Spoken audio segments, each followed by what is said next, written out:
দেখুন বন্ধুরা, এই লোকটি এখানে দাঁড়িয়ে দাঁড়িয়ে ফল বেচছিল। তখন তার ফোন আসে এবং সে ফোনে কথা বলছিল এবং সে অনেকক্ষণ ধরে ফোনে কথা বলছিল এবং দুটি চোর আসছে এবং সেই চোরগুলো সেই দোলনার মাধ্যমে তারা সমস্ত ফলগুলো একটা একটা করে সমস্ত ফলের পেটি তারা চুরি করে নেয় এবং তারা অন্যত্র নিয়ে গিয়ে সেই ফলগুলোকে রেখে দেয়।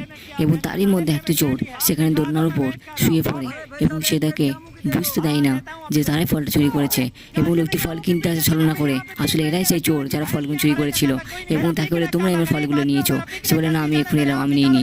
তখন এই শুয়ে থাকা ছেলেটিকে জিজ্ঞেস করে, সে বলে, আমি নিইনি। তো বন্ধুরা, ভিডিও কেমন, ভিডিওকে লাইক করে দেবেন এবং চ্যানেলকে সাবস্ক্রাইব রাখবেন এই ধরনের ভিডিও দেখার জন্য।